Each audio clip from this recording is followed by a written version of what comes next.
Hey, Shackers! It's time for This Week in Switch 2, episode, Uh-oh. 13? What Someone double episode?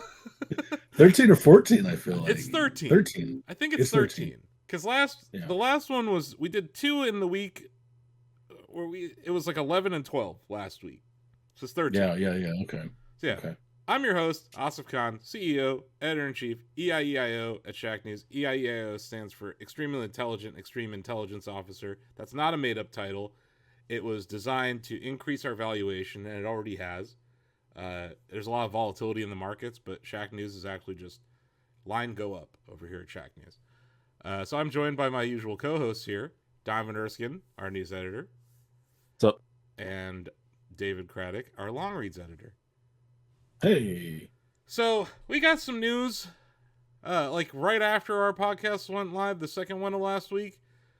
We knew this was coming, because we covered the summer of Jeff, and we covered opening Jeff Live, or whatever he calls it, at Gamescom, which Gamescom was like 5 days long, guys. I had no idea. I feel like opening Jeff live would be like watching him have surgery in an operating theater. Oh, like watch us open Jeff live. Oh, like open open heart him up for surgery. Yeah. Yeah. Okay, yeah. Maybe Operation. that's not what we saw. It was opening night live, or ONL, at Gamescom, where Jeff, the night before Gamescom's first day, he has a Summer Game Fest style presentation, right? And I don't know exactly what the Hollow Knight news was at his show. He was like, yes, Silksong. Here's some gameplay. He hyped up the fact that Team Cherry was doing a thing the next day because they had announced their thing the day before him. It was like 48 hours. We're doing a special live stream, and then he was like, "Hey, you guys been waiting on Hollow Knight news? It's finally coming tomorrow." Just kind of like throwing them a lob, I guess. But yeah, the news wasn't his show. They did. Okay, so he was the Dwayne Wade, and Team Cherry was the LeBron James, tomahawk dunking it. Mm-hmm. I was there on YouTube the moment before the Hollow Knight Silksong release date was announced, and there were like 250,000 people there with me. Let's just say it's a highly anticipated sequel to a very, very good video game. And we got the news, September 4th. Game's coming out. So David, are you excited? Oh, I'm excited. This has been one of my most anticipated games of the year for 3 years running. And it's just based on my love for Hollow Knight. It's a 2D platformer with Souls-like mechanics. It was built for me. Mm-hmm. And I feel like just based on my love for the original game, this is an easy Game of the Year contender for me. If it's even as good, it'll be Game of the Year for me. And there's like pin action as a result of the release date announcement. Like other indies, other games are like, we're moving. We're going this way. It's like this is the GTA 6 of indie games. It really is. The same thing. Yeah. I read earlier the statement from the devs behind Demon School, which had already planned a release date of September 3rd, and they delayed it to like mid-November.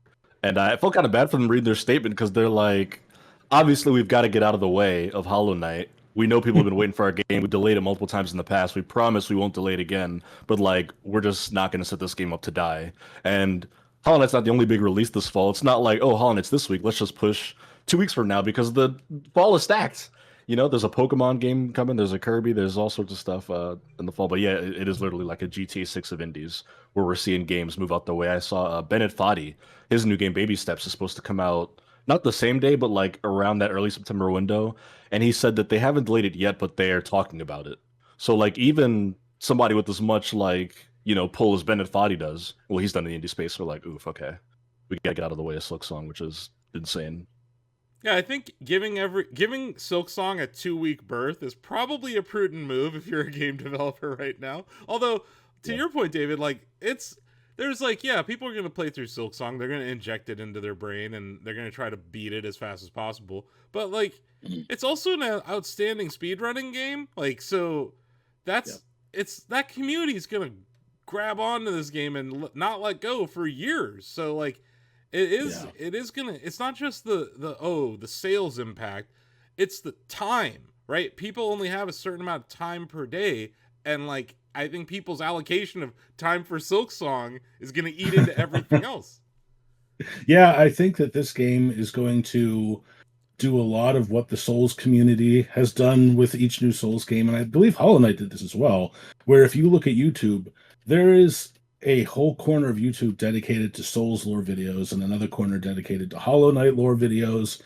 This is going to happen with Silksong because much like Dark Souls games, Hollow Knight games create lore in a really interesting way. It's like an excavation. You can dig as deep as you want. And that's definitely going to happen here. So you're going to have the speedrunners, you're going to have emotional attachment to the gameplay mechanics themselves, you're going to have lore videos, there's all sorts of stuff that's going to be happening on this game. And maps, Maps, I believe, are planning a map for this game. Yes. It seems like it's going to be the kind of game that fits well on the Shack Maps platform. So yeah, we are planning to create a map. I think this is a pretty natural transition to the other topic that has maybe interested games media more than the broader games discourse. But Team Cherry has announced that there won't be any early review access to media or influencers for this game. They're going to ship their game to the people who kickstarted it, or the people who funded it and their fans on September 4th. I think they also want to make sure that like any surprises in the game remain surprises for their community. They have a huge community that supports them, and it shouldn't really surprise anyone. We're actually on a podcast that was born out of the fact that we didn't have early access for the Switch 2 or Mario Kart World. That's why we started this podcast. We're like, Switch 2 is going to be, obviously, it's like one of the biggest stories in years in gaming. So we're like, let's talk about the Switch 2 on like a weekly basis and learn about it and talk about these different things. Same thing with Kart, right? Like, Kart's a different game now than it was when it launched through patches, but also what the meta is going through. So we've been taking our time with some of these reviews. And if you look back to a few years ago with Tears of the Kingdom, we weren't given early access to that game either, but Shacknews created a ton of content around it. And if you read my review, which has spoilers in it, I think we got to talk about Zelda in a more in-depth way in that review than you see when people rush out a review. And like, Donovan, you had to play Donkey Kong Bonanza. You probably spent, 15, 20 hours on it? Yeah, in that range. I just looked at how long I've been playing it. I'm like 65 hours in this game. And I haven't beaten it yet. And we'll get to that down the road. But I want to talk about this early access thing. A lot of journalists are complaining about it. They're saying, "Oh, this is bad," or "This is bad for consumers." The consumers have already spoken. There were 250,000 people waiting for that trailer to drop. And they're all going to buy this game on day one. They don't care what IGN, GameSpot, any of us, Shacknews, they don't care what we think about this. And in some cases, some games simply don't need games media to review their games. They just simply don't need it. And this is one of those examples. Another one I think about is Cyberpunk 2077.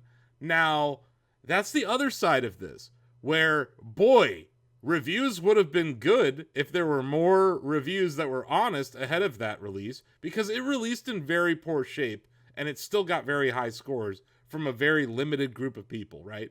And there were those folks who got the Secret Lab Cyberpunk chairs, remember those? There was a lot, like, I understand that critique from our colleagues in games media is that there could be a stinker out there, but I don't think this is one of those times, like this seems more like the Mario Kart World situation where the game's gonna sell, right? Hollow Knight Silksong is gonna sell regardless of if IGN has early access or not. What I like about this compared to the Cyberpunk example I just made is that none of us get it early. No one is getting this game early. It's an equal playing field for the media and content creators. I think that's fair. Instead of just being like, here Famitsu, here IGN, here GameSpot, here Jaboofer Jones on YouTube, you're the 4 people who get to review this. That would have pissed me off more than what we're getting. This is at least equality amongst all media. It's an equal playing field. And boy howdy, when IGN gets 2 copies or 8 copies of a game and we get 0 copies, that bothers me a lot more than this situation where none of us get a copy. At least Team Cherry's being fair, right? Sorry, go ahead, David. No, I was just going to say, I think you're absolutely right. I think that the reason a lot of our peers are upset about this is because they're used to getting what is basically preferential treatment.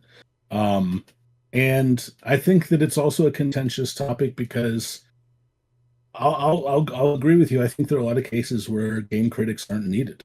Um, Even if this game is bad, which I don't see happening, Yeah. people are still going to buy it on day one. Mario Kart World could have been a sneaker. GTA 6, which I also doubt will get early review access for, that game's just going to sell. That game could be bad, but it doesn't matter because it's going to sell, and you don't necessarily need critics to weigh in beforehand. Yeah, GTA 6 is what, like it's one of the largest entertainment properties on earth, that franchise is. So like it's gonna sell. And I wouldn't be surprised. But like as someone who runs like a mapping website, early access is nice because we can at least have something ready to go at launch day. But as long as none of the other mapping sites have it early, I'm okay with this. It's like it goes back to the early days of games media, David, where whoever gets their content up the fastest wins, right? Like Boy, yeah. You know, and those review conditions are no fun, but yeah, it does remind me of the old days. I'm not saying that's a good thing, but I'm saying but it is reminiscent of that. It reminds me of those days where, like, you know, and it's kind of come back in a lot of ways. Where, like, you know, Donovan was at the Kirby event this last week, and he got over-the-shoulder gameplay footage. And, like, over-the-shoulder gameplay footage has come back in recent years. Like, it's not just, like, the IGN Prima Nocta preview, right? Like, we were all, a group of people were invited to a preview event. We just happened to be the ones with the smartphone pointed at the screen, and people like that content now. They're willing to accept that it's going to be lower fidelity, but at least it's that early access. And I've talked about this internally with the staff, and I'm not afraid to say it here either. Previews are more valuable than reviews in 2025 games media, because that's where the reader, the viewer, is still intrigued because it's new, right? Whereas, like, by the time the reviews come out, a lot of people have already made up their mind if they're getting the game or not. And it's like, it doesn't matter.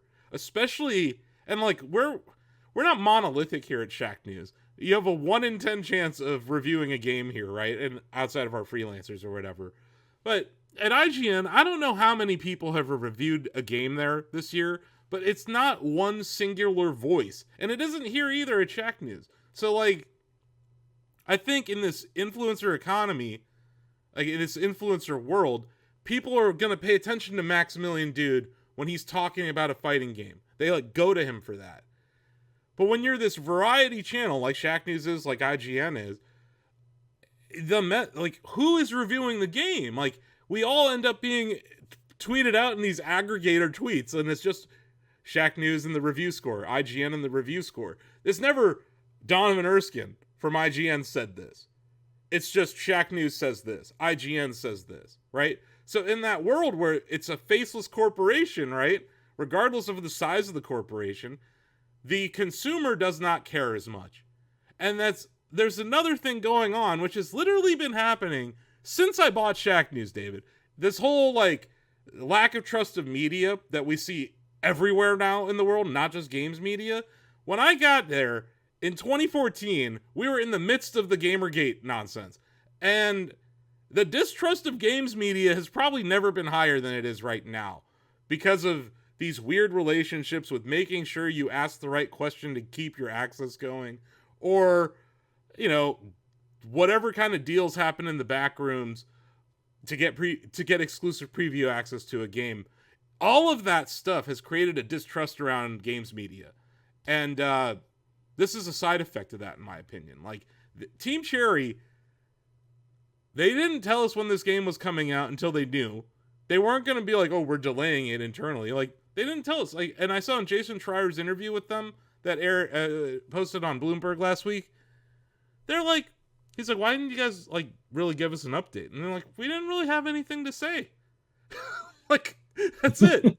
They were just making their game. And they, like, spoiler alert, Hollow Knight, the first one, sold very well. Right?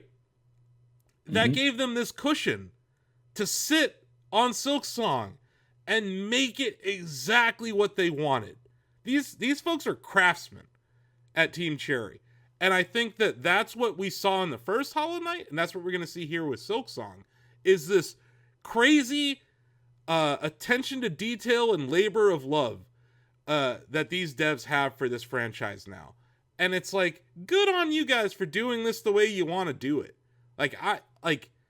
I'm fine with this. You didn't see us complaining. We just got to work planning who's going to do the map, who's going to review the game, what platforms are we going to try to review this on. Obviously, we're on a Switch 2 podcast. This game's coming out on Switch and Switch 2.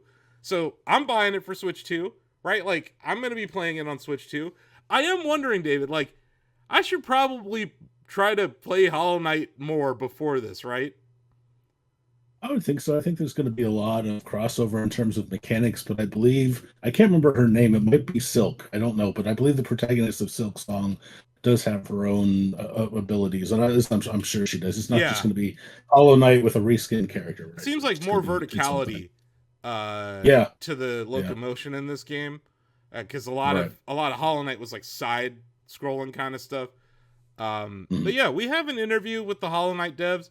I actually was just walking the show floor of Tokyo Game Show. It was my first TGS back in 2017, and they had this indie section, which is in the same area as like the merch. And I'm just walking. It's like, this is the year that Hollow Knight launched, right? And it's like, it's maybe a demo kiosk that's like 3 feet wide, right? And I look up and I'm like, Team Cherry. And I'm like, wait a second, Hollow Knight's here? And I'm like, I talked to Matt Griffin, who's their head of PR now. He was running PR there. It was him and one dev. And I'm like, hey, can I come back and get an interview sometime? And they're like, sure. Like, these guys live in Australia. They're not flying over to America all the time, right? Like, they're not here. And they're kind of, doing their own thing when they're in Australia. So it was like seeing a Yeti or a Sasquatch at TGS. And like, there's a lot of Japanese press there. For them to see an American outlet, like an English-speaking outlet there, they're like, sure, let's chat. They're really chill dudes, is my point. Like, they're not, like, there's not some sort of elitism behind this decision to not give us review keys. Like, it's just like, look, like, we've been working on this for a while. We're really proud of it. We want our fans to decide if it's good or not. And that's kind of refreshing. Like, honestly. It is. It was like the most, like when Jason Schreier asked them, like, hey, what took so long? It was the most anticlimactic yet artistic answer of, we just wanted it to be good. We've just been working on it. Yeah. And it's like, yeah, that's a testament to the love and care that they're giving this thing. Yeah. And I doubt it disappoints. Like, I doubt it. I really doubt it disappoints, because if it was going to disappoint, they probably wouldn't ship it, right? They would have waited. They would have kept working on it, because it didn't.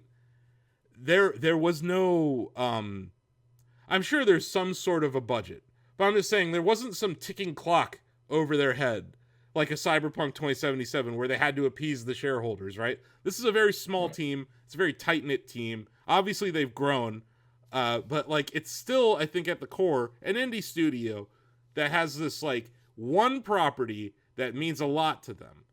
And from an artistic standpoint, I'm just a fan of game development. I think they're doing it the right way. So yeah, we are going to be clipping up more clips from that 2017 interview, because we talked about some broad topics like advice for indie gamers or for indie game developers, inspirations for the original Hollow Knight. And they mentioned one of their number one inspirations in that interview, they said, was Zelda 2, David. And when you think about it, it feels like Zelda 2, because you have that downward stab that you can use to bounce on enemies. Yep. It's great. Yep. And a lot of people like to think, oh, that's DuckTales. DuckTales is a little different. The locomotion was based on the cane and being able to bounce. I feel like Shovel Knight pulled more from DuckTales, whereas Hollow Knight definitely pulled from Zelda 2, which is one of the hardest Zelda games ever made. And it's not Souls-like, but it is hard. Like, it is hard. It is NES hard. Yes. It really is. Because you also have to level up in that game. You have to grind for XP. Yeah. And if you get a game over, your XP goes back down to 0. Like, you keep your levels and everything. But it's actually, before we move on, I know, Donovan, what's your experience with the original Hollow Knight, and are you looking forward to Silksong? I played Hollow Knight for the first time yesterday. Nice. I'm only in the very early stages of the game. I missed it when it launched back in 2017. That was the year I started writing for Shacknews as an intern. And I remember it getting buzz when it came out. It just kind of slipped by me. And over the last few years, it's just been like I'll play it before Silksong comes out sort of thing, which felt like a day that might never get here. So yeah, I've officially started playing it, enjoying it so far. I think that another thing to keep in mind is that a lot of times studios send out review codes to simply market their game. They think their game's good. They want you to put out the good scores. They want to put the words in the trailer.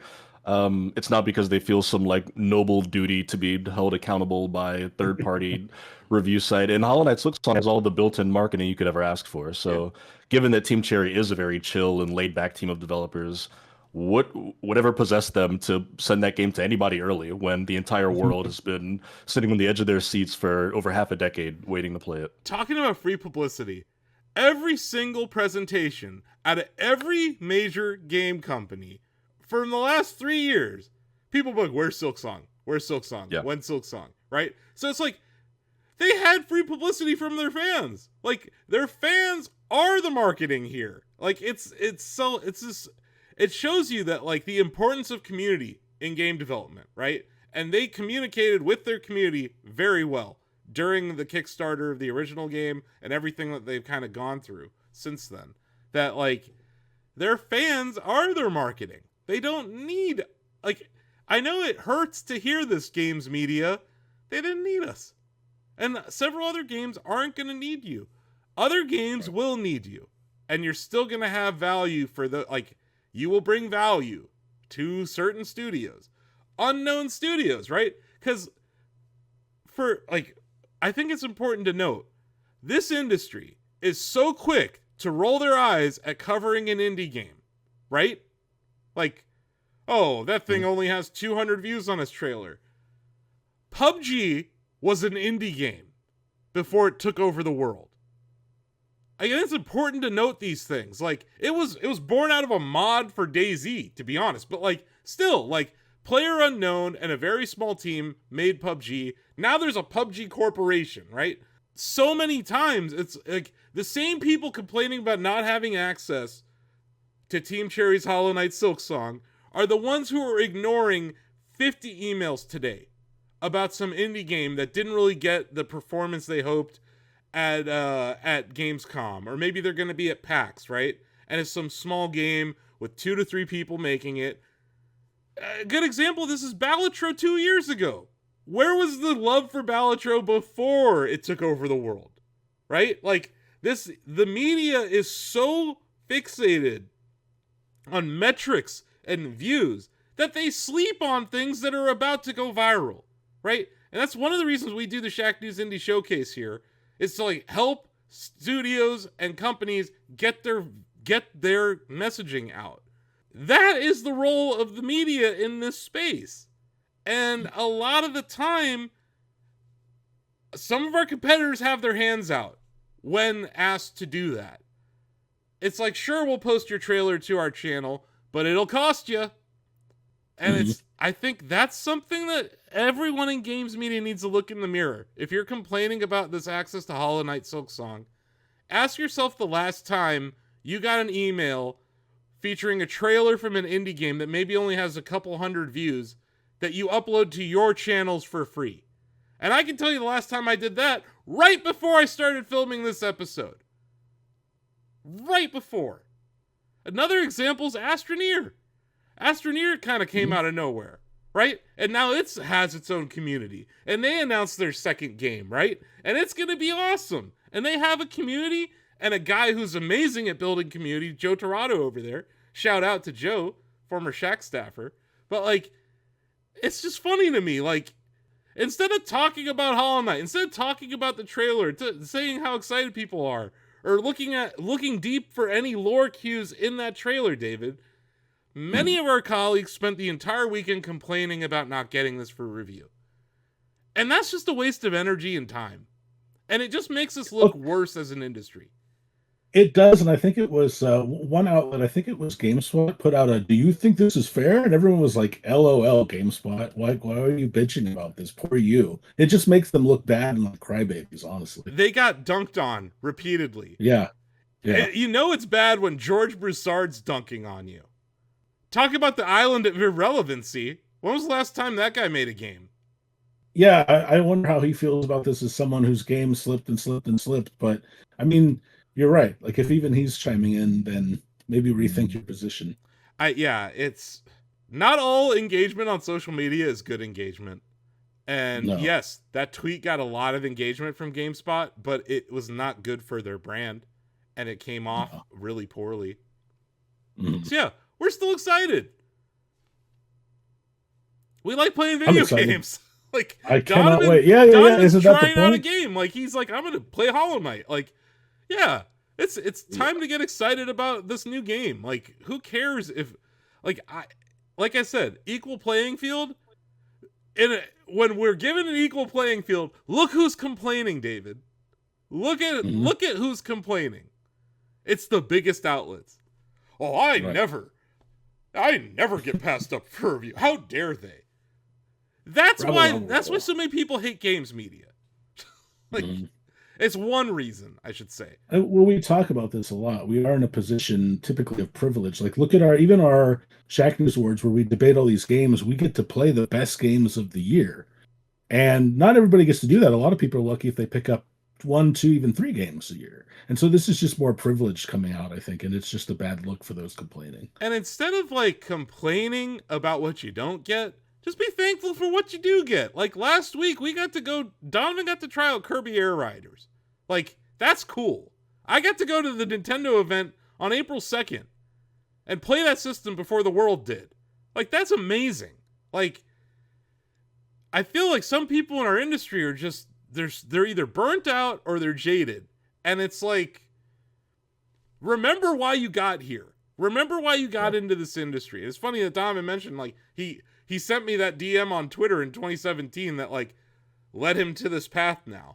But, like, it's easy to forget why you got into this industry to begin with. But, like, I love that I got to try out the Switch 2. I'm so thankful that I got to try out the Switch 2 before anyone. And when I have that opportunity, I do my best to create the kind of content that our readers and our viewers are gonna enjoy.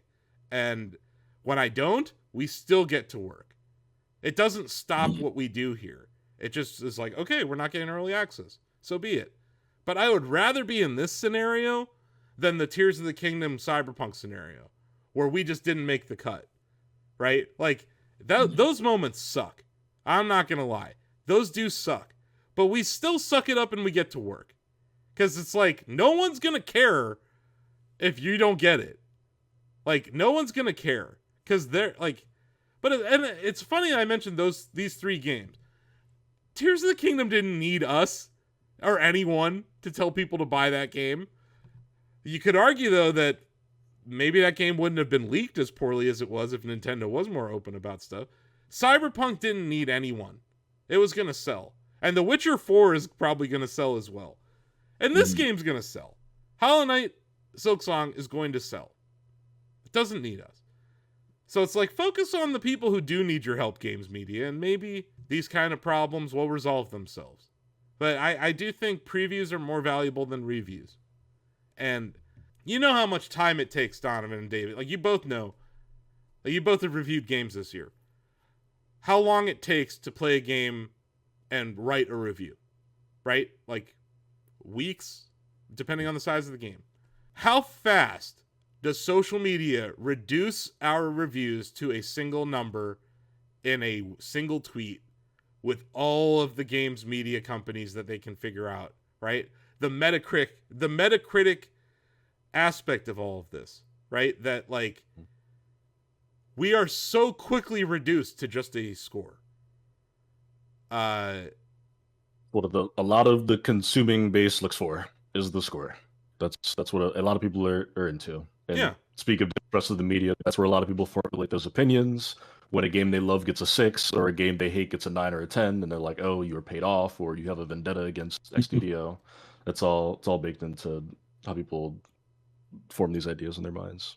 Yeah. And then, maybe think about that next time you retweet Shinobi or German Strands or Stealth 40K. Like, maybe go read some of the reviews. You know what I mean? Like, and that's why we do shows like this, though, is like we want to at least discuss the game in a way that people might actually consume. So, we've talked about Madden on here. We've talked about, Mario Kart World extensively. Donkey Kong, I think, is our best episode that we've run on this podcast yet. I think my favorite part of doing the show so far, honestly, has been like the reviews on the pod. That we kind of like line up to go up at the same time as the written reviews. Is cool way to like dive into those opinions. Because we're adapting to the changing landscape instead of crying about it. Yeah. Like, that's the one thing we've done here is like, we're like, okay, this happened. How are we going to react to this? It's not like, oh, let's just sit on our hands or let's make an image that quotes Jason Schreier and cry about it. It's like, no, we're not going to do that. That's stupid. It's embarrassing. Like, it really is embarrassing to see how some of our colleagues are behaving right now. Not all of them.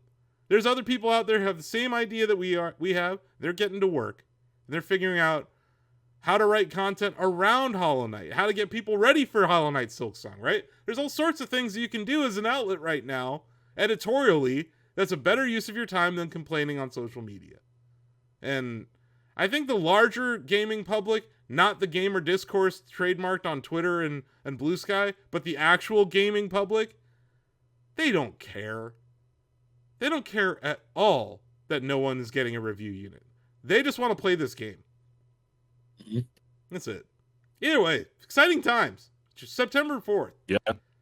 I have an update. I have progressed in Donkey Kong Bonanza. I think, Donovan, you said I'm almost 70% done with the game. Yeah, based on where you said you are, you've still got like a decent chunk to go. Once again, a part of it, when I played it, I thought I was at the end of the game, but definitely was not. I'm at that part that you thought was the end? Mm-hmm. Okay. So when I first played it, yeah. So, David and I have both said we think it's ridiculous to call this the best platformer of all time. I maintain that. Hyperbole is usually never accurate or justified. So, I've really thought about this over the weekend, Donovan, because just an update for the folks at home. I got the Zebra Bonanza, which, by the way, the Zebra song is outstanding. Great. I fucking love that song. I called it the song of my people, and I tweeted it. And yeah, I got the Ostrich Bonanza. So, in my opinion, the game's pace has drastically changed as a result of getting both those bonanzas. The locomotion's obviously different, and it's opened a world of platform puzzles that didn't exist before I got those, right? So that first, in my case, that first 60 hours was a lot slower than the most recent 5 hours. And the level design has created a scenario where I am now being punished for destroying the world too much. In the case of the ostrich world, Donovan, there's acid, right? In the case of the snow world or the zebra world, there's lava underneath the world. Instead of there just being like a flat ground that you hit like metal or whatever, if you dig too low or too far out, right or left, you end up in something that's going to kill you, right? So early on in the game, it rewards you for destroying shit. And I talked to this guy in the ostrich world, Donovan, and he broke down how many cubic meters of rock and everything that I've destroyed on every single level. And I got gold for doing it. I was rewarded for playing it the way I've been playing it. So take that, internet. There's multiple of those guys. Take that, internet. Everyone telling me I'm playing this wrong. You're playing it wrong. I'm playing it right. I love this fucking game. I love it. This is my shit. This is not the spiritual successor to Mario Odyssey. It is not. What it is. But what is it, Asif? What could this possibly be? It's the spiritual successor of the Banjo-Kazooie franchise. What? See that? What? How is this possible? It's an action-adventure game with platform puzzle mechanics, is what it is. It is not a platformer solely. It is a platform puzzle game, but it's an action-adventure game. It is both of those things. It's like Nintendo sat there and watched Rare in the 90s, David, right? They're like, Banjo-Kazooie, pretty cool. We like that. Oh, Banjo-Tooie, yeah, that's fine. Oh, DK64, oh, okay. That's very long, but nice. You know, we like Donkey Kong. It's like they sat there and they appreciated what Rare was doing in those moments. Maybe a little. But they themselves, EAD and, Nintendo, whatever they call it now, the Tokyo division of their development team, was like, what if we made like a Banjo-Kazooie-like game? That's what this is. It is not the successor to Mario Odyssey. And it is not the best platformer I've ever played. I think it might be the best Banjo-Kazooie-like game ever. And it took the ostrich, Donovan. That was the moment where I was like, oh shit, this is a Banjo-Kazooie game. This is not. It's got that silliness for sure. Yeah. But it's also There's got a lot the of weird mechanics. DNA in there. Like the floating, the flying. Like it was a bird in a backpack of a bear. Like I'm reducing it to just that. But like the gameplay mechanics available to them in the 90s. Like this feels like they finally felt they could do something cool with the germ of the Banjo-Kazooie franchise. And this is like Nintendo, their take on that with this new technology on the Switch 2 and what they kind of figured out with voxel tech at the end of Odyssey, right? Like I see where they took some learnings from Odyssey and put them into this game. But this is such a different game than a traditional platformer. And I was chatting with David, we're texting back and forth this weekend about it. A lot of people in our industry don't play platforming games. And they were introduced to this genre last year with Astrobot. And I think there's like recency bias to people calling this the greatest platformer of all time. And it's like, I'll say it. If you can beat my Mario Maker levels, I have more respect for your opinion on platforming games. Because I make very difficult Mario Maker levels, and Briefcase level 5 specifically, level 8's also really hard, but level 5, I think, David, you've said is like the best platforming game, like level I've ever made. It's the most challenging. It's not unfair.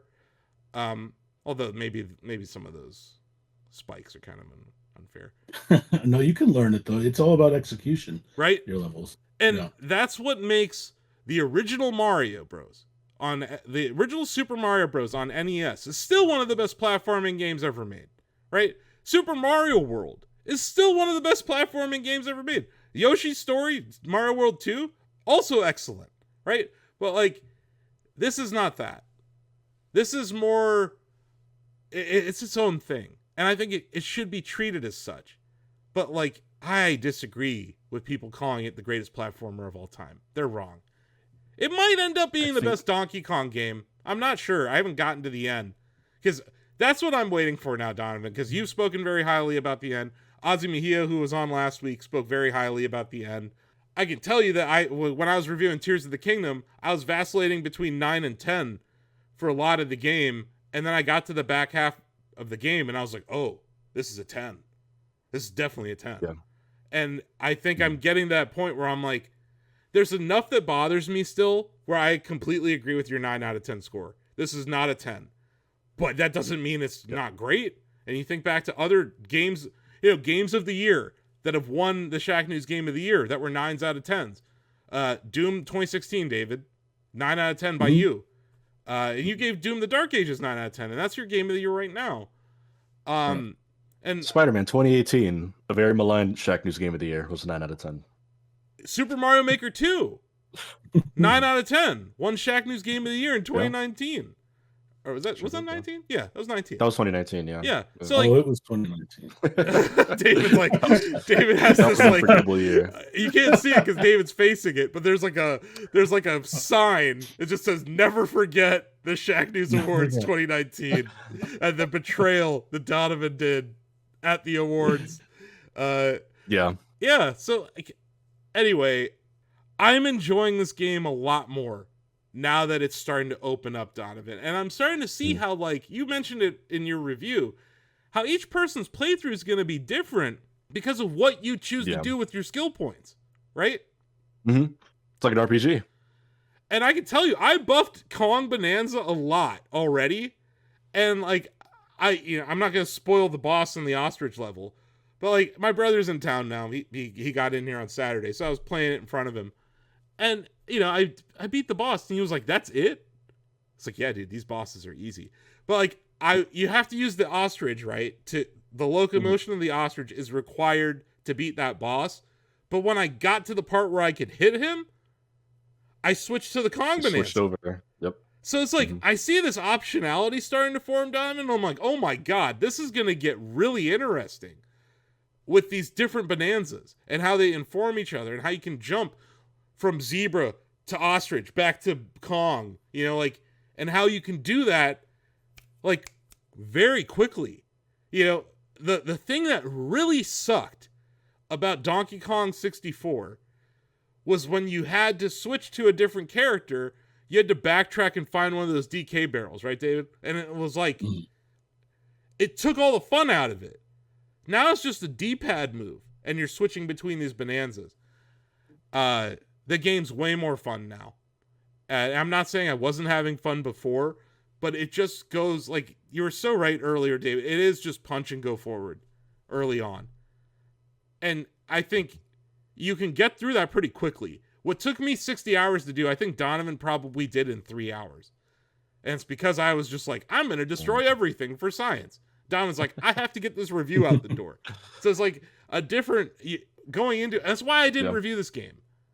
It's why I didn't review this game. When I played this game in April, I'm like, oh, I love this. And I told Treehouse, I'm like, I'm going to destroy Ingot Isle for science. Because they told me, they rushed me along. Because they're all laughing watching me play. They're like, this guy's just destroying the first room. And I'm like, yes, I'm doing this for science. And they're like, you're not going to finish the 15-minute demo. It was 20 minutes. But yeah, they're like, you're not going to finish this demo. And we want to show you something cool. Because they saw that, like, I love Donkey Kong. They're like, oh, you really like this guy. I'm like, yes, he's one of my favorite characters. And they showed me Cranky Kong, right? They're like, here. That was one of our best performing videos in that time period. But yeah, I'm really, really liking it. I am really, really liking it now. And I want to point out something, Donovan. These little conversations that Pauline has with DK when they're at their little rest stops or whatever, the huts, they're adorable. They're like the cutest little story. She tried to eat one of the bouncy level platforms. Like, she's like, I grabbed a bit and I hurt my teeth. I was like, this is so silly and cute. I know she's like kind of an afterthought from the developer standpoint, but she's written so well and is she's a great character. They make you buy that relationship between them so fast that, like, by the time I ended that game, I was like, if Pauline's not in the next Donkey Kong game, I'll be disappointed. Like, if she's not like a sidekick or like a prominent NPC, I'll almost feel like something was lost, because I think that their dynamic is such a strong point. Like Banjo and Kazooie. Like, they're like perfect together. I love this game. I think it's extremely charming. I did finally, I found one of those, but what do they call those levels that you have to, like, the shrine-like thing, Donovan? I can't remember. Oh, like the challenge ruins? Yeah, the challenge ruins. Yeah. I got to a challenge ruin that was mainly barrel-driven, and it was like I was playing Donkey Kong Country, David. I was in love. Like, I was like, this... There's a few of those. There's not enough. There's simply not enough of that. I would... If they gave me, like, 80 of those, I would be in heaven. Seriously, though. But, like, honestly, Doug Bowser, I know you're watching. Very, very... One of our most famous viewers, right? Please, bring Donkey Kong Country to Mario Maker. Because, man, the barrel levels that I would make, David, like... Oh, boy. It would be so much fun. It was funny though, Dom, Yeah, I because like like that. I was playing it and I was playing it with a Donkey Kong Country mentality, right? Yeah. And I was like, Mhm. I can't get past this part. I'm like, wait, I'm dumb. I can destroy stuff. Yeah, it breaks your brain a little bit when you can still use all the like bonanza mechanics, although you're in like the 2D Donkey Kong Country style thing. It's like, oh, you just activate the bonanza. And it's like you're playing two games at once. Yeah. Or just smash stuff. Like even if you're Mhm. just regular DK, you can smash stuff down and like there's still Yeah. the destructive environments are still in the side scrolling missions, David. So Mhm. it Mhm. feels like DKC. It looks like DKC, but it's still Bonanza. And I think that's magical. Uh I think you bring up an interesting point, though, how it might look and feel like something, but it's still its own thing. yeah. You mentioned this being possibly being the best Donkey Kong game, or at least one of your favorites. I think that would be. I'll use Resident Evil as an example. Resident Evil has been around for so long, it turns 30 next year, that it's like this tree with many branches. Yeah. You have the classic style games, the RE4 style, the RE7 style, the railgun style. I think Donkey Kong is like that. Like it started as a single screen platformer, went to 2D platformers, 3D platformer. Donkey Kong Country Returns and Tropical Freeze are arguably like their own thing. Now we have Bonanza. I don't know that there will be a best Donkey Kong game. I think people will be able to say like, "Oh, I prefer Bonanza, or I prefer Donkey Kong Country 2 or whatever," because there's just that much variety in the series now. Or some people, Billy Mitchell, Eminem apparently, they might argue that Donkey Kong Arcade is the best one. And Right. who's to argue with them? Because it is. It's just cool to see this much variety. Yeah, and Mhm. I don't know if you heard, like, apparently Eminem is very good at Donkey Kong Arcade. He was Okay. they had an Wow. arcade cabinet in his studio, and someone was visiting his studio, and they beat his high score, and he stopped recording until he could get to the top of the high score again. So he is into arcade Donkey Kong. I'm really curious if Eminem is playing Bonanza in his free time. But you're right. And honestly, David, Mario's like that too. Mario's a treat, Oh yeah. you know? Yeah. And there's an argument about side-scrolling Marios, which is the best one of those, right? I think some people Mhm. think Mario 3, some people think Mario World. Very few people will say Wonder, but I think you're right It's to still describe it new. like I that. think people will be saying that over the years. I could see that. Yeah. They all build off of each other too. And that's what Donkey Mhm. Kong Bonanza has done as well, where it's Right. like it celebrates its history without forcing you to know anything about it. And I think that's the mark of a really good Nintendo game, where if you're a longtime fan like me, you're going to pick up on every song, right? Like, you know the scene with Cranky Kong and he's playing the music box at the beginning Mhm. of Donkey Kong Country? That's the tune when you go to bed. That's like the lullaby Oh, song that plays when you go to sleep in this game. Like, that's cool. it's little things like that is like a longtime Nintendo fan. I'm like, oh my god, this is great fan service. But if you didn't know that, it's still a lovely little detail. Like you're like, oh, that I like that song. And then maybe you'll find out, oh, that's where that's from. But yeah, there's so many musical cues in this game. The celebrations video, like when you're going to the next layer, Donovan, like that song Yeah. is, I think, from the original game. At least there's hints of it in it. So stuff like that's super cool. But yeah, I am at a point where the pace of this game has drastically changed, David. It went from being, yes, slow and plodding to now like, oh my god, things are like rapidly moving. And I had this opportunity, Domin, when I was thinking of going back to a different layer or whatever. I'm like, oh, I could destroy this again. Or I could progress the story. And instead of me deciding to destroy stuff, I'm actually just deciding to progress the story. Because they You get to do a it. point where you feel propelled. You're propelled forward. Yeah. You're no To longer just sitting on your some laurels. You're like, steps. oh, I want that. I need that. I need that. I want to Mhm. know where this is going now. Whereas before Mhm. it was like, yeah, I'm destroying stuff. I'm on the lagoon layer, whatever. Now it's like, oh my god, I need to finish this game. And I almost did. Like I was like, I decided to watch a little bit of AEW Forbidden Door last night instead of playing more Donkey Kong. But like, Forbidden Door was like 4 hours long too, David. So like I got more to watch. Yeah. But like yeah, I spent most of my free time on the weekend playing Donkey Kong Bonanza, and it was absolutely delightful. And I am enthralled by where I am in this moment in the game, Donovan. Like I am so excited to figure out where the hell I'm going next. And I know I'm that excited to. Yeah. Sorry, I'm excited to hear about it. But you mentioned earlier that like a lot of people expected this to be like the spiritual successor to Super Mario Odyssey, which I have an anecdote to share actually. I have a buddy who in 2017 when Mario Odyssey came out, I had already played it. He was picking up for the first time. And I sat there with him in his basement and he played the entire thing in one sitting. Like we started in the morning hours and played it until evening. And he loved it. It's one of his favorite games ever. Whenever we talk about Switch games, that's like the bar he compares everything to. So when I told him, I was like, the new Donkey Kong is made by the people who made Odyssey. Like this is their next game. He was hyped up. We even did the I lent him the virtual game card thing because we have like a family plan. It was my first time doing it with like an actual other user. It's 14 days is the time it gives you, and then it automatically kind of reverts the game license back to your Switch. So I gave it to him like, all right, we'll have at it.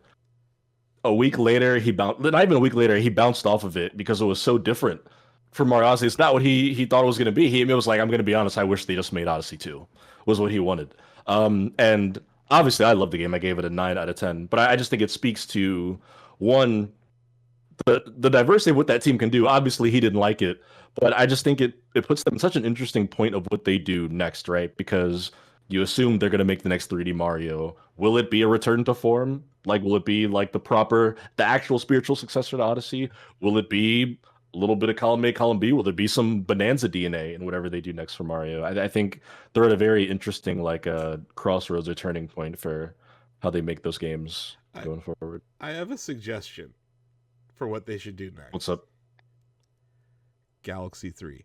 That would be the the shutdown, the Nintendo Direct. Everybody screams and reacts. Like, look, I love Odyssey, but I love Galaxy 2.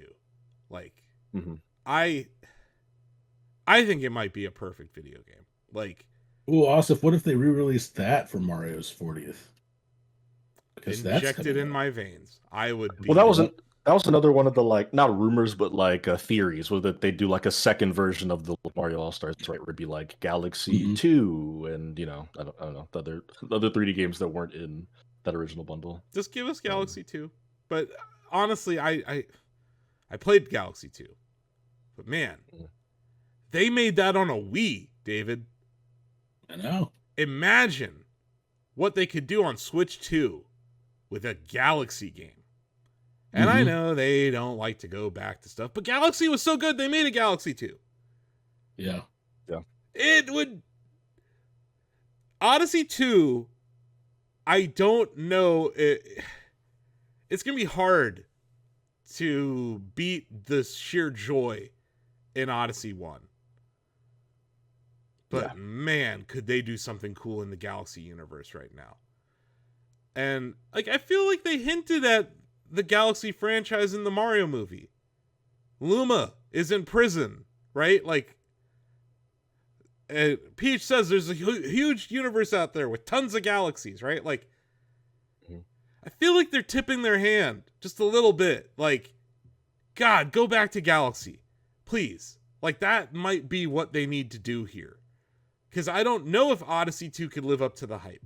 And I think that they're going to wait. I think this was the right move. I know it sounds crazy to not make a new Mario game, but I think this was the right move. I think Donkey Kong was the right move. And this was a cool, different thing. And also, you think about where we are in society right now, in America especially, I think people could use a game where you take out aggression by throwing rocks at rocks and punching things. It's very cathartic. It is a very cathartic game. And that's why, it's why I am playing it and I have 60 hours in it. It's a game I turn on, I can play it for 5 minutes at a time, and just enjoy destroying shit. But now it's gotten to the point where I'm like, oh, I'm interested. I want to see where this is going now. it's starting to feel like an action movie almost, which I feel like Kirby and the Forgotten Land got there too. There's these very cinematic moments in Kirby and the Forgotten Land where you're like, wow, this is like unexpected for a Kirby game, right? And now I feel nothing is like unexpected or weird about this, but it feels just cool. And I really like how the gameplay mechanics are intertwining and the platform puzzles. But like so many things, Donovan, I'm like, that feels like it's from a Banjo game. Like there are those plants that you throw. I think this was on the ostrich level before you get the ostrich bonanza. Like you grab these plants and you throw them at a platform that you can't get to, and it creates a bridge back to you. It's like these little things that keep popping up where I'm like, oh, that's cool, and it kind of reminds me of this. And yeah, but yeah, this is not the Mario Odyssey successor. This is the successor to the Banjo-Kazooie franchise, in my opinion, that Microsoft has completely driven off a cliff. So it's like, you're never going to get another Banjo game that holds a candle to those originals. And I really do like the first one more than the second one, David. And I thought Nuts and Bolts sucked. So yeah, I'm definitely like, but I have like warm feelings for that first Banjo. And yeah, there's so much of the rare DNA in this game though. Like the enemy design, those little villages that you go to, Donovan, with like the stores and stuff. The rock people, what the hell are they called? The Fractones. And like, Pauline's so sweet. She's like, one of those conversations we were having when we were going to bed. She's like, those Fractones were trapped in the purple stuff. Like, we have to save all the Fractones. They're nice. We have to save them. I'm like, you're right, Pauline. I'll do that. Now let me go to sleep. But yeah, I am still finding a lot of bananas. I enjoy that. I think that's like the desire for gold and bananas is still there. And I feel like once I have all the bonanzas, I believe there's 5. I do foresee myself going back and playing levels that I've already beat. Like this is, maybe I'm not going to 100% this game, but like I can tell that when I get done with the story, I'm not done playing this game. Like I think I'm going to be even more efficient at destroying things when you give me all the bonanza powers, right? So looking forward to that. And yeah, excellent game. Really, really impressed with it. I'm liking it more now than I did a week ago. So there's hope, David. You just have to power through the part you hate. I will power through it. Like, because there's a game there that I do think you're gonna like, but it is not a Mario platformer. And in my opinion, I think that's the thing. Like my perception was so colored by all this hyperbole about best platformer ever that I was like, okay, I know I'll be destroying a lot, but there's going to be some cool platforming here. And there just wasn't at the start. And if you tell someone this is the best platformer ever, they're going to form an opinion on that game right out of the gate, whether or not it's accurate, right? So, and World 1-1 it teaches you everything in the original Super Mario Bros. Like, first screen, here's coins, here's question mark blocks, here's a mushroom. And now here's something you have to jump over. Here's an enemy that if you stand still, you're going to get hit and die. It's like all right there. It's a masterful introduction to the game. Level 1 in this is you're in a room and there's a banana in front of you. And like you can either run to the banana or you can destroy everything around you and then get the banana. It's not as deep. And I think it is a very slow ramp compared to most Mario games. I think Bowser's Fury is a hint at what we're going to get in the next Mario game. But deep down, I hope it's Galaxy 3. But we are so far off from that. But I guess while we're talking about Mario, we got some rumors about a potential Nintendo Direct, Donovan. Yeah, that rumor will spin up again as it always does. There's always a Nintendo Direct around the corner to theorize about. Yeah. And this one, for what it's worth, is probably the most obvious or likely, because people are talking about like a mid-September Direct, and there are 2 large pieces of evidence. One, I believe Nintendo has held a Direct in September every year for maybe the last 10 years, give or take. And more importantly, Mario's 40th anniversary is this September. September So it 13th. seems like, yep, seems like we were gearing up for the next round of Nintendo news. I think the big question will be, is it a Mario Anniversary Direct or is it a full Nintendo Direct with Mario Anniversary news in it alongside Metroid, whatever else they've got to talk about? It's definitely the latter, because they're going to take the hype around Mario and use it as an opportunity to market their other games. Because Metroid is not as popular as Mario. Maybe you start the Direct with a Metroid Prime 4 release date, and then you end it with a new Mario tease or something, and somewhere in the middle, Miyamoto comes up and shows you a trailer for the new Mario movie, right? Like, I can just see those being like the three things. And then that's another opportunity to remind people about the Pokemon bundle, right? And that's coming out in October, right? So Pokemon's coming out in October? October 16th. Yeah. Yeah, so you have a month between then and the Pokemon thing. Maybe there's even another Pokemon Direct that you announce at that Direct, right? But no, I don't think it's going to be just Mario.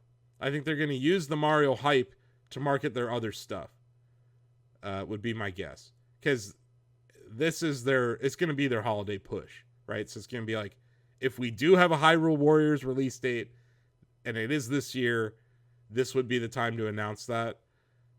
This would be the time to announce a Metroid release date. This would be a time to announce that the F-Zero franchise is coming back. They're not going to do that. But this would be the time for those kind of things. Like, I'm still waiting for Weird Nintendo to show up again. Like, obviously Dragon Drive was the Weird Nintendo game of the summer. But, like, they said they're working on smaller games that take less time to make and lower budgets. But we haven't really seen one yet. You know? Outside of Dragon Drive. It's like a WarioWare, David, that uses the mouse. I could see that. Or like an NES remix. Like something like, you know, like... Because the NES World Championships last year, that kind of fell flat. Yeah. So, like... But they can make something smaller. Like a brain training kind of game. Or a Flash Focus. Or a Pushmo. Right? Like there's these tinier IPs that were somewhat successful on 3DS that I think we could see a new entry. I don't think we're going to see that Rollin' Western. You remember that game with the armadillo? No?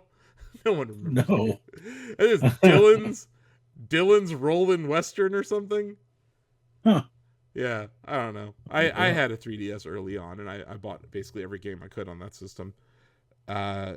And then, yeah, like DS ports, haven't heard a word about that yet. So, yeah, something on that front. Probably another GameCube announcement. Yeah, it's funny. This is a little bit of an aside. But, yeah, I watched the Grand Pooh Bear channel. He's an amazing streamer, speedrunner, you know. Pretty popular dude. He actually was the number 3 when it came to subs on Twitch earlier this year. So he's had quite a resurgence. He has started a Mario Superstar Baseball League based on the Dolphin port that has online play. And I fell in a deep rabbit hole of Mario Superstar Baseball YouTube content over the weekend. I love that game. That would be a perfect game to get a new entry. But even just announce it for the GameCube app and give us online play there, because that would be fun as hell. But yeah, they have this mod that allows you to have duplicate characters on the same team. So he has 2 Donkey Kongs at second base and shortstop, and it's just devastating to watch him play. Like, that game is so deep in its systems and its gameplay, and it's wild to see a game made in 2005 or 6 that's like has this like huge resurgence in 2025. Like, Nintendo has to be watching and seeing that. And like that, or, you know, Tom, you mentioned the idea of gridiron football, but in the Mario universe. Like, this seems like the kind of year that we could hear something about like a Mario sports franchise. So yeah, and that would fit with the theme of a Mario anniversary, right? And then Sure. lastly, Mario 40. It's Mario 35 with 5 more players. Switch Online, limited time. Steve Tominski and I will go head to head once again.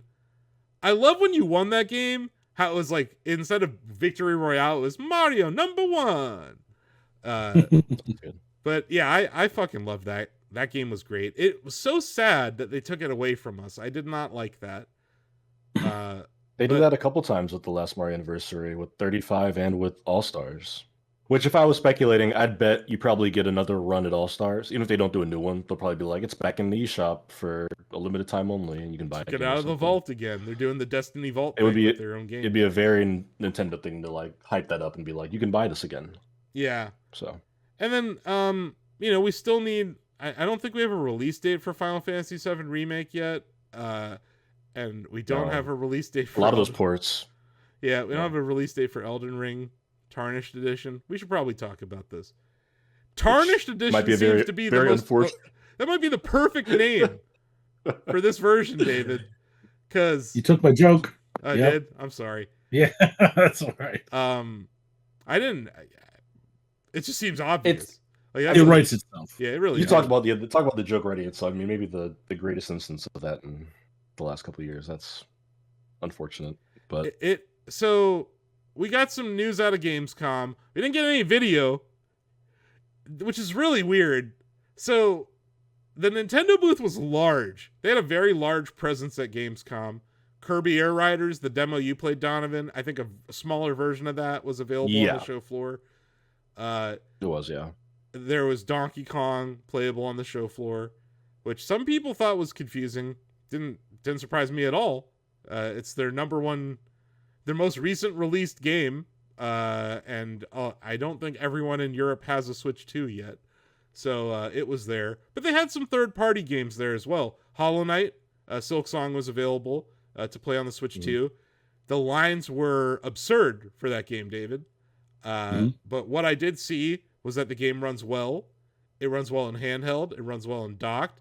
And it's going to be out on Switch 1, right? So that's cool. But yeah, we got some looks at Final Fantasy VII Remake, which runs at 30 frames per second on the Switch 2. It looks outstanding in handheld, and it looks great on the screen. It's a beautiful game, right? Like they know how to make things over there at Square Enix. At least they did right by the Final Fantasy series with that release. So that version of Final Fantasy VII, I didn't hear anything bad about.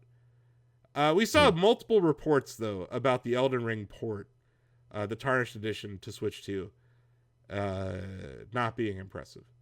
And I gave the Digital Foundry podcast a watch. They actually dropped it today, we're recording this on Monday, August 25th. And it not only runs poorly in handheld, which that was the IGN report, but it's even struggling in docked mode. And they mentioned that this is the first time that From Software is really porting this engine over to an ARM processor, right? And Nintendo has their own system on a chip that runs on the Switch 2, and it's different than the chip that's inside of the Steam Deck or the Xbox or the PlayStations, right? So like, this is the first time that they've tried to port this engine specifically over to this kind of a chip framework, and it seems like they're really struggling. Which in Elden Ring, Dave, how did you play that game? What platform were you on? I played it on PS5. Donovan, what did you play it on? Xbox Series X. And it ran well on both of them, right? Mm-hmm. That's great. So yeah, this is disappointing. It's not running well in handheld at all. They wouldn't let people film it. That's how bad it was. And yeah, that was pretty damning that they didn't allow footage. That was my question is, why was it even there? If it was going to get they need to delay this game. It sounds like it is a game that needs to be delayed. Well, they never announced a release date, so. Well, that's true. That's true. I think they said this year, though. So they did say 2025. Okay. Yeah. Sooner or later, they're gonna have to be like, this ain't coming out this year anymore. I don't know if you guys remember when when Elden Ring launched on Steam Deck, Valve actually helped From Software with the port. Mm-hmm. I do remember the show. I think, look, From Software makes great games. But maybe they're not good at optimizing. And there might be a scenario here where Nintendo, has to help, or someone else has to come in and help here. Because it's not good enough. This is bad. This is just flat out bad that this is happening. And the real value proposition here, compared to the Xbox and the Sony versions that you guys played, is you play it in handheld, on the go. If it runs like ass, no one's going to do that. And now, admittedly, I don't really play many games in handheld anymore, but I don't think I'm going to play this on Switch 2 if it's not as good as these other experiences. And I think I have it on PlayStation as well, or I can't remember where I bought it. I think I have it on PlayStation 5. But yeah, disappointing news that it's not running well. But actually, you know what, Asif, I want to go back to something you said earlier. You said that From Software may not be great at optimizing. I think you're right, because this actually goes back to Dark Souls Prepare to Die edition on PC in 2012, where it was basically just the Xbox 360 port. Same frame rate, same graphical fidelity, but on higher end PCs, people were pretty disappointed. And within 24 hours, someone released a fan patch that actually brought it up to snuff. It just showed that From Software still might not exactly have a handle on how to port this to other platforms that are of higher end than the specs they had to work with. And good example is Demon's Souls. The remake was handled by Bluepoint, not by From. Right. And they're great at optimizing games and really, you could argue about the art style differences, but like the game runs well on the PlayStation platform. So yeah, I think you're right. I think there's something going on here with respects to From and ports, and even like Dark Souls 3 and 2 and 1. Is Dark Souls 3 on Switch? I don't think it is. But like 1 and 2 only are. 1. 1 is only on? Only okay. 1. 1 still runs like ass on the original Switch. So like it's been a non-starter for me. But the concern I have about all this is that part of that announcement was, we're getting the Tarnished edition this year. But also here's Duskbloods, which is this exclusive to Switch 2 game. God, I hope it runs better than what we just saw. Or what we didn't see, but like what we've heard about. Concerning, right? This is concerning. It is. And I think, for me, the first thing I think about is the Duskbloods. FromSoft is developing a, Switch 2 exclusive Soulsborne game that's supposed to be coming out next year. That immediately now, whenever that trailer comes out, I'm like, all right, is this going to be, like a Pokemon Legend situation where that first trailer came out and the Starly was in the background doing this, and people were like, "Oh God, this is going to be a nightmare." Yeah. So yeah, man, I'm curious to see how that goes. It's a cause for concern. Red flag. Yeah. Another thing that Digital Foundry noted, and this is something we've heard just anecdotally from our travels across the world. I shouldn't say our, but our staff's travels across the world. Donovan up in Canada. When you were at TennoCon, you heard from the Warframe devs, Digital Extremes, that they don't have a dev kit for Switch 2. They don't know when they're getting one, and they don't have one. And they're in line. And then over at Summer Game Fest, we heard the same thing. And now here at Gamescom, you're hearing the same thing. And DF, they went on their podcast today, and they said they heard from a lot of devs that Nintendo is straight up telling them to release their games on Switch 1. And just rely on backwards compatibility. That's not a great thing to say. Because some of these games, I think, need Switch 2 editions. A good example, David, you brought it up, I think, a few weeks ago or last week. Mortal Kombat 1 needs a Switch 2 edition. And they might not have a dev kit over there at NetherRealm. And, like, you could try to... It's like we're talking about. They're going to have to, like, reverse engineer how to do these patches. And it's just too much work right now to do this. So Nintendo, get your act together. Get people some dev kits, or at least figure out what's going on here.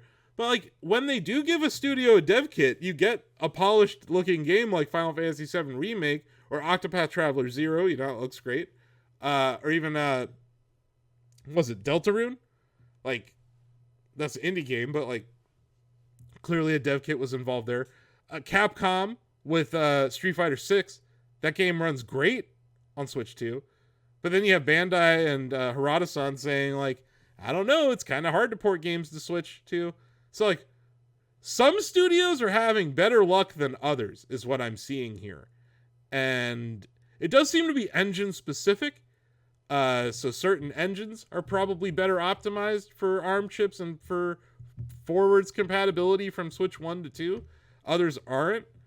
But I think this is going to be a problem for a year or two. I don't think this is going to alleviate for a while.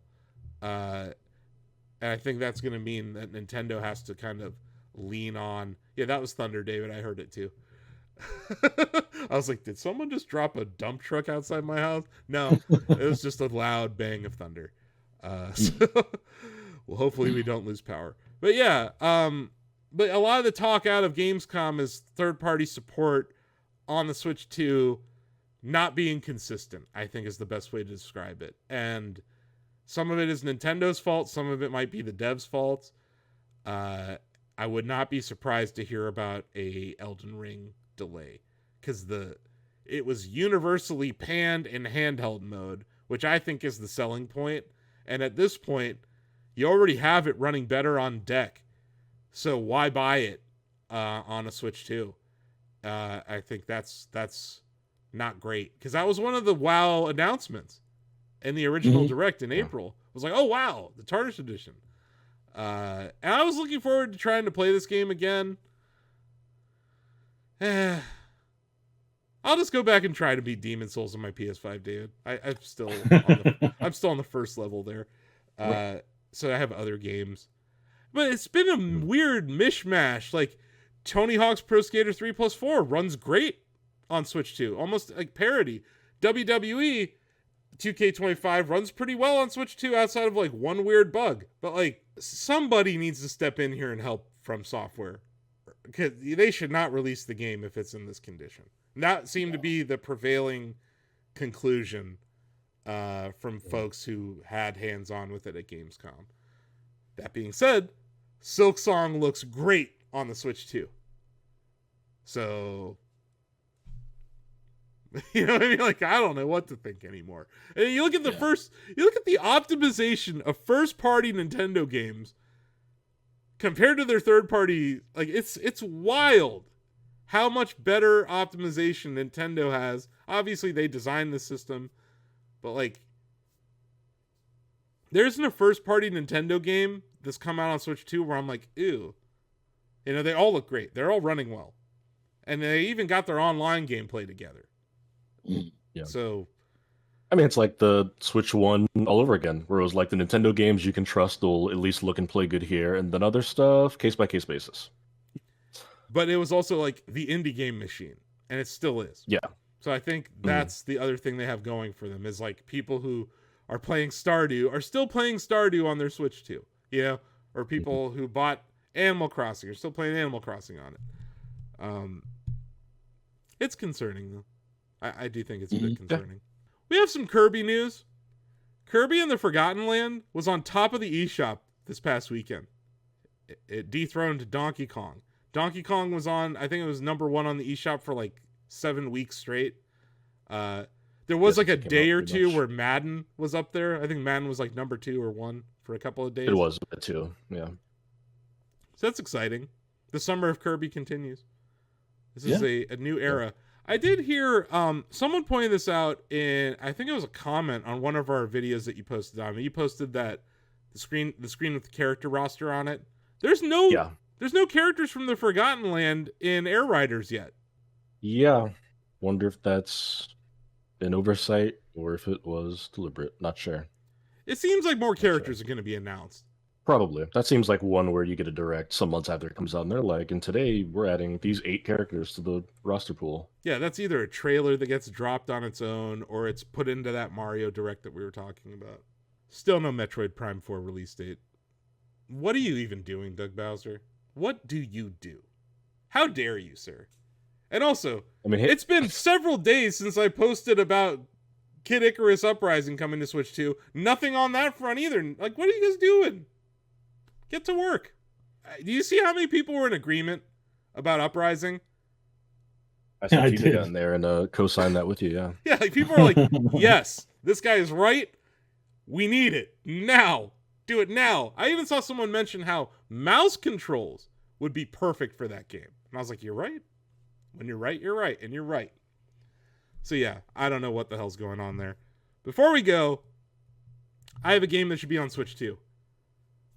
Luminous Arise. I've been playing the demo. This podcast will go live after the embargo is up for this. It's from the Enhanced Games and Monstars, the studios behind Tetris Effect, which is one of my favorite games of all time. I have it on every system.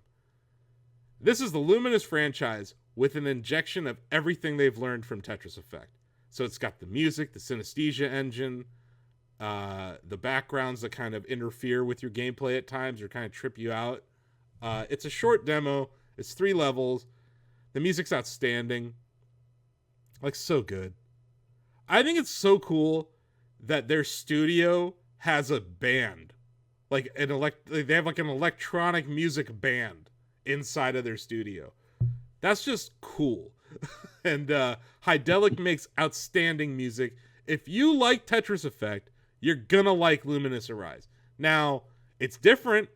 It's not like Tetris. It's not top down. Like, yeah, the pieces fall from the top down, but there's this like, it's not about lines. It's about getting four blocks, like squares of the same color. There's also these, there's mechanics like Tetris Effect in it. But yeah, I've been playing it every day. I absolutely love it. It should be on Switch too. And it will. Probably a year from now. And I'll buy it like a sucker like I always do. But yeah. They're still making great games at Enhance. And last year, was it last year or 2 years ago, they made that Humanity game where it was like the Shiba Inu that had to guide the people.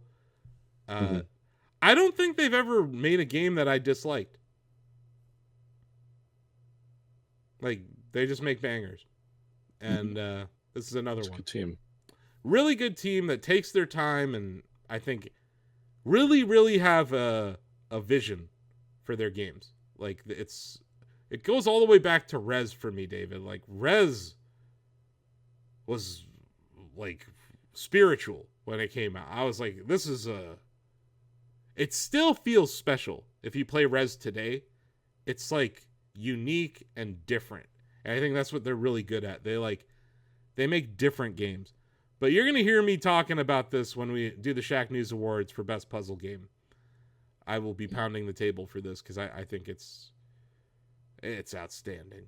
And it should be on Switch too. And it's not announced yet, and that makes me sad. Because I'll have to play it on PC, but it ran fine on my donkey of a PC. So, talking about optimization, I was running in ultra wide. Didn't have any frame rate issues at all. So, these folks are really good at optimizing their games. And they're visually stunning. You know, the particle physics they use.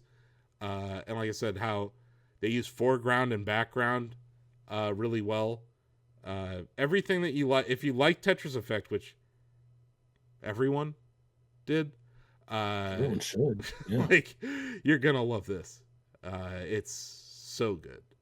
So very good. It's so good that I stopped playing Donkey Kong to play it. There's your box quote. Yeah. That was a game I thought should be on Switch too. Oh! Everything I had. Oh, there's one more story.